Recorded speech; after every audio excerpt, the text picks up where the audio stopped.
একজন প্রবাসীর স্ত্রীকে কিভাবে নষ্ট করা হয় আর একজন প্রবাসীর স্ত্রীকে এই সমাজে কি করে টিকে থাকতে হয় তা এই পুরো গল্পটি শুনলে বুঝতে পারবেন। তো চলুন শুরু করা যাক। ফয়সাল প্রবাসী যাওয়ার ঠিক 7 দিনের মাথাতেই প্রথম কুপ্রস্তাব পেলাম। অত্যন্ত দুঃখজনক হলেও সত্যি, প্রথম কুপ্রস্তাব পেলাম ফয়সালের অত্যন্ত ঘনিষ্ঠ বন্ধুর কাছ থেকেই। অথচ পারিবারিক ভাবেই ওই শয়তানটার সাথে আমাদের খুবই ভালো সম্পর্ক। বদই লোকটার নাম সাদ, আমার স্বামী ফয়সালের অত্যন্ত কাছের ও ঘনিষ্ঠ বন্ধু। বিয়ের পর থেকেই দেখতেছি অনেকটাই মানিকজোট টাইপের ছিল দুজনেই দেশে থাকতে। সেও বিবাহিত, 2 সন্তানের জনক। সাদ ভাই কিন্তু কোনো রাগ ডাক ছাড়াই আমাকে ঘনিষ্ঠভাবে কাছে পাওয়ার আকাঙ্ক্ষাটা জানিয়ে দিলেন। কাপুরুষদের হাতিয়ার কিন্তু অনলাইনের মাধ্যমে। সাদ ভাই কিন্তু মেসেঞ্জারে হুট করেই তার গোপন ইচ্ছের কথা আমাকে জানাননি। এতে একটু ডিপ্লোমেসি ছিল। প্রথমে সে আমাকে ভালো ভালো কথা দিয়ে শুরু করলেন। সদ্য স্বামী প্রবাসে এই আমাকে সান্ত্বনা দেওয়ার চলে সে প্রথমে আমাকে ভালো ভালো অনেক কথা বললেন আর সান্ত্বনা দিতে লাগলো। তারপরে ইঙ্গিত দেওয়া তার নোংরা বার্তাটা পেয়ে আমি ভীষণ কষ্ট পেলাম। ঘটনার আক্ষরিকতায় হতভম্ব হয়ে আমি এই কথাটা আর বাড়তে দেইনি, এখানেই শেষ করে দিলাম। জাস্ট মেসেজগুলোর একটা স্ক্রিনশট রেখে দিলাম নিরাপত্তার কথা ভেবে। প্রচন্ড অপমানিত হয়ে আমি সেদিন সারা রাত এক ফোঁটাও ঘুমাতে পারিনি। সারা রাত ঘুমিয়ে থাকা আমার 3 বছরের মেয়েটার মুখের দিকে তাকিয়ে রইলাম। আর সদ্য প্রবাসে যাওয়া স্বামীর ভাবনায় আমার মনটা আরো বিষণ্ণ হয়ে উঠল।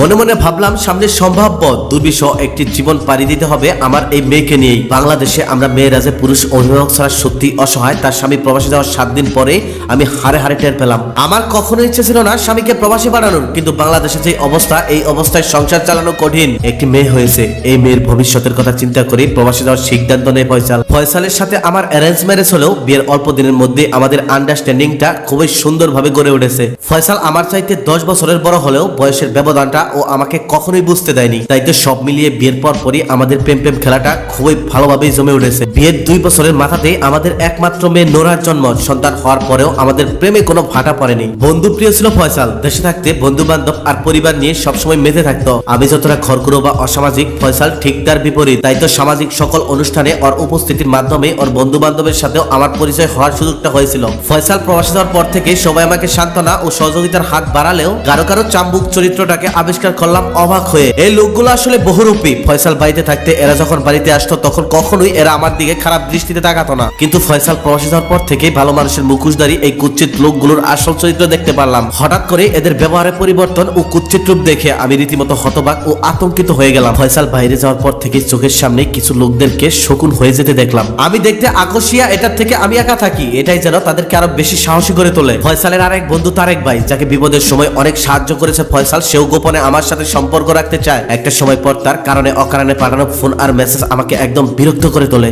তাই তো একদিন রাত 3টার সময় পাঠানো মেসেজ, আমি তোমাকে খুব মিস করছি শোনা। এই মেসেজটা দেখার পর আমি তাকে ব্লক করতে বাধ্য হলাম। আর ফয়সালের বাল্যকালের বন্ধু হাসিব, সে তো আরো এক ধাপ এগিয়ে একদিন দামি একটি গিফট নিয়ে একদম বাসায় চলে আসলো। আমি সেদিন সরল মনে তার গিফটটা গ্রহণ করলাম। আর সেদিনের পর থেকে তার রূপ একদম পাল্টে গেল। সেও সেই একই আবদার, একই আকাঙ্ক্ষা, একই চাহিদা। তাই প্রচন্ড ক্ষোভ নিয়ে লোকটার দেওয়ার দামি গিফটটা একদিন তুলে রাখলাম সুযোগ বুঝে ফিরিয়ে দেওয়ার জন্য। পরিচিত বন্ধু মহল ছাড়াও আরো অনেকেরই বাঁকা চোখে তাকানো আমি ঠিক অনুভব করতে লাগলাম।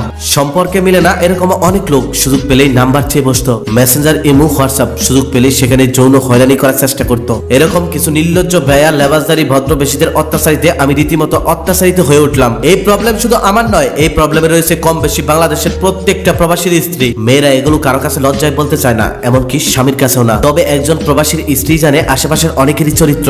তাদের পাল্লায় পরেই অনেকেই নষ্ট হয়ে যায়, আবার অনেকেই টিকে থাকে জীবনের সাথে যুদ্ধ করে। তাই প্রবাসী ভাইদের উদ্দেশ্যে একটাই কথা, আপনার স্ত্রীর সাথে কখনোই খারাপ আচরণ করবেন না। মেয়েরা আবেগপ্রবল, বেশিরভাগ মেয়েরাই নিজের কষ্ট কারো কাছে শেয়ার করতে গিয়ে মনের অজান্তে তার সাথে ভালো সম্পর্ক গড়ে ওঠে। আর ছেলেরা তো খুব ভালোভাবেই জানে কিভাবে একটা মেয়েকে বশ করতে হয়।